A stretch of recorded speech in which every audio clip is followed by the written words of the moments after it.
Hi, good morning, students. We are in the topic of matter. So we have finished classifying solid, liquid, and gas.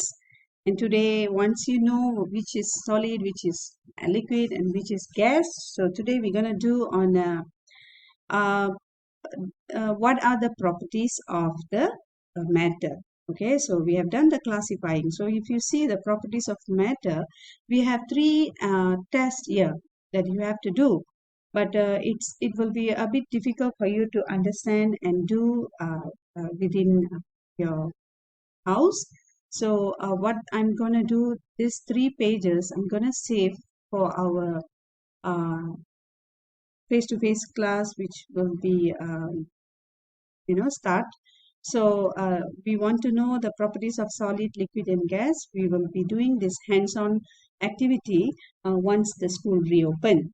Okay, but anyway, I'm just gonna go in a glimpse of what are the properties of solid, what are the properties of liquid, and same goes to gas. Okay, if you see, this is the dispersion method. To find out the weight or the mass of a solid, you just have to pour a water in a test tube, and then you put the stone, because stone is a solid, right? You put inside, and then the reading will be higher.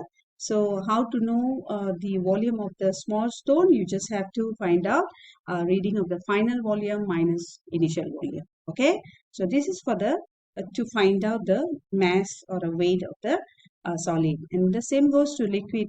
Okay, we just need a weighing scale and find out what is um, uh, the weight. Okay, and then next one, if you see the gas. Okay, so the gas, you have to get a balloon, inflated balloon, and then you pierce with the needle. Once you pierce with the needle, the other balloon will be shrink, and the weight will be different. Okay, and then the important thing that you have to know is this area. So what are the properties? You have to know that solid has a fixed shape, mass, and volume. Solid also occupies space. Okay, and then next one, liquid has a fixed mass and volume. Liquid also occupies space, but you have to know it does not have a fixed shape, which means a liquid takes size of the shape of the container. Okay, and then next one, gas does not have a fixed shape and volume, but its mass is fixed. So gas also occupies space. So that is the important thing that you have to know here. Okay, so the fixed shape of a solid has a fixed shape, mass, and volume, all fixed. Okay, and solid also occupies space, whereas liquid has a fixed mass and volume only. Okay, liquid also occupies space but does not have a fixed shape.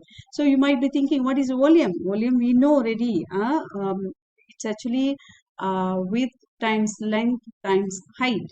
Okay, so the volume. Okay, the how much space it's occupied. Okay, and then gas does not have a fixed shape. Okay, and also does not have a fixed volume, but its mass is fixed. Okay, the GRIM, okay, or we call it as a weight, it is same. Okay, so and then the next one, the 3 states of matter of water, I'm not going to do now. Okay, so I give you some YouTube videos, and also this 3 pages you have to read, and then just get some ideas, and then once school reopen, we will be doing this test. All right. Okay, so that's all for today. Thank you. Bye.